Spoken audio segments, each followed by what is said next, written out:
अच्छा, दूसरा टॉपिक जो हमारे पास है आज वो है ट्रू फॉल्स आइटम।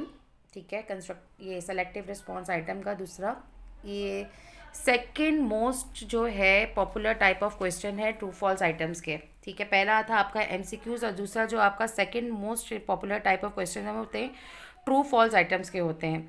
आप ट्रू फॉल्स आइटम्स की साथ साथ के जगह भी या साथ साथ भी आप एग्री डिसएग्री के भी आइटम्स बना सकते हैं या येस या नो के भी आइटम्स बना सकते हैं। अब इसका फॉर्मेट किस तरीके से होता है ट्रू फॉल्स आइटम का। सबसे पहले ट्रेडिशनल ट्रू फॉल्स आइटम्स होते हैं। ठीक है, आप या ट्रू आपने कह दिया है कि जो ट्रू है, आपने डायरेक्शन में कह दिया कि जो ट्रू है उसके लिए आप टी लिखें, अगर आपका फॉल्स है कोई आंसर तो आप उसके लिए एफ लिख दें। इसी तरीके से अगर आपने इसका बनाया करेक्ट इनकरेक्ट रिस्पॉन्सेज का बनाया तो इसके अंदर आप यही बोल देंगे कि अगर करेक्ट रिस्पॉन्स है तो आप सी लिख दें और अगर इनकरेक्ट है तो आप आई लिख दें। अगर आपके पास मल्टीपल ट्रू फॉल्स क्वेश्चंस आ रहे हैं तो आपने वहाँ पे लिख दिया कि आपके पास स्टेटमेंट्स दी हुई हैं। आपने वहाँ पे डायरेक्शन बहुत क्लियर, बस आपने डायरेक्शन पे बहुत फोकस करना है। तो आपने लिख दिया कि आपके पास लिस्ट ऑफ स्टेटमेंट मौजूद हैं और आपने जो आपको ट्रू लग रहे हैं ऑप्शंस आप उसके आगे टी लिख दें और आपको जो फॉल्स लग रहे हैं आप उसके आगे एफ लिख दें। इसके अलावा कभी कभी हम ऐसा होता है कि जब हम ट्रू फॉल्स आइटम्स कर रहे होते हैं तो हम उसमें साथ में लिख देते हैं कि जो भी आपको फॉल्स आइटम लग रहे हैं आपने उसके साथ उसका करेक्ट आंसर भी लिखना है। तो ऐसे तरीके से हम क्वेश्चंस को देते हैं और उसमें सबसे पहला जो काम हम करते हैं अपने डायरेक्शन को बहुत क्लियर बनाते हैं। अब इसको गाइडलाइन क्या है, इसको बनाने का तरीका क्या है। सबसे पहले कि आपने जब आप ट्रू फॉल्स बना रहे हो तो आपका क्वेश्चन जो है वो आइटम जो है वो रिवॉल्व अराउंड करे एक सेंट्रल आइडिया के ऊपर। तो यहाँ पे यही है कि आपने एक ही आइडिया पे फोकस करना है, एक से ज़्यादा आइडिया पे फोकस नहीं करना जब आप एक आइटम बना रहे हो ट्रू फॉल्स का। जैसे कि मैंने यहाँ पर एक बैड एग्जांपल दी हुई है या बैड आइटम की एग्जांपल दी हुई है कि biology help us to understand living organism and predict the weather. अगर आप यहाँ पे गौर करें तो यहाँ पे दो आइडियाज़ का जिक्र हो रहा है। Number one understand living organisms और दूसरा प्रिडिक्ट द वेदर। तो इसका मतलब ये आपका आइटम जो है ट्रू फॉल्स का ये बिल्कुल गलत है। फिर अगेन आपने अवॉइड करने ऐसे वर्ड जिसमें ऑलवेज नेवर वगैरह इस्तेमाल आए। इसके अलावा आप दूसरे क्वांटिफायर्स को क्वालिफायर्स को इस्तेमाल कर सकते हैं, जैसे यूजली, समटाइम्स या फ्रिक्वेंटली इस्तेमाल कर लें, लेकिन इस तरह के ऑलवेज और नेवर वाले वर्ड्स इस्तेमाल ना करें।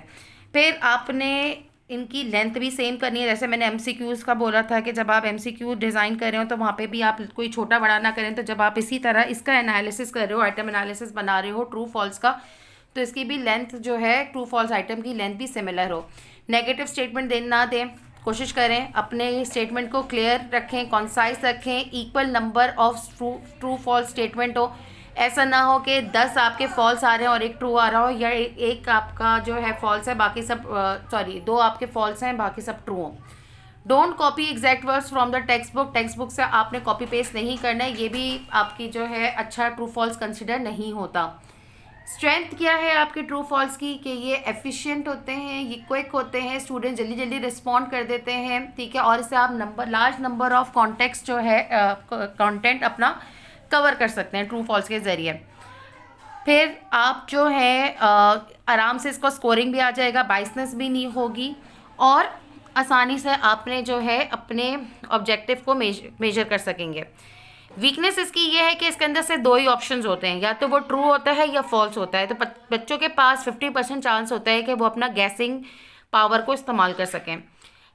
दूसरी चीज़ इसकी वीकनेस ये सिर्फ लो लेवल जो है उसको ये असिस्ट करने के लिए आसान होता है, ये हाई लेवल के लिए इस्तेमाल नहीं हो सकता ट्रू फॉल्स का कॉन्सेप्ट।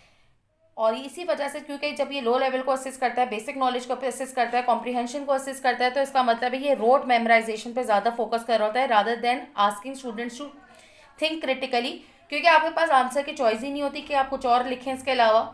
एमसीक्यूज में तो फिर भी हमारे पास ऑप्शन होते हैं कि ये ऑप्शन नहीं तो ये ऑप्शन सही हो सकता है, तो बच्चा सोचता है। लेकिन ट्रू और फॉल्स में तो सोचता ही नहीं है, वो तो या तो टी लिख देगा या एफ लिख देगा।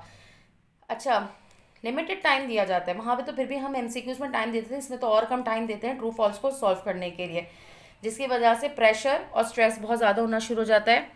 अच्छा, बच्चों की हैबिट बन जाती है ट्रू और फॉल्स कहने की, बस ट्रू फॉल्स टी एफ यानी होना शुरू कर देते हैं। अगर उन्होंने पैटर्न पकड़ लिया ना, अगर पैटर्न हुआ तो ये भी बड़ा मसला हो जाएगा। फिर इसके अलावा अगर बहुत सारे जो इनकरेक्ट ये अगर बहुत सारे फॉल्स हुए जब हम फॉल्स स्टोरी बनाने लगते हैं तो ऐसा ना हो कि हमारे कोई रॉन्ग इन्फॉर्मेशन भी दे दें। तो इस बात का भी ख्याल रखें जब हम लोग ट्रू फॉल्स का आइटम बनाएं तो ऐसा बने कि ऐसा ना हो कि बच्चों के पास गलत इन्फॉर्मेशन भी जा रही हो, ठीक है। May have a negative effect, यही वाली बात है कि क्योंकि सम एक्सपर्ट्स का ये मानना है कि हम इसके ज़रिए गलत जो है वो देना शुरू कर देते हैं, बच्चों के दिमाग में डालना शुरू कर देते हैं, तो ये गलत इन्फॉर्मेशन की तरफ भी जाने का इसका खतरा होता है। Most individual believe that writing true false items are easy to write, ये भी समझते हैं कि ये बहुत आसानी से लिख दिया जाता है, लेकिन ऐसा नहीं होता, इसमें भी हमें बहुत सोचना पड़ता है।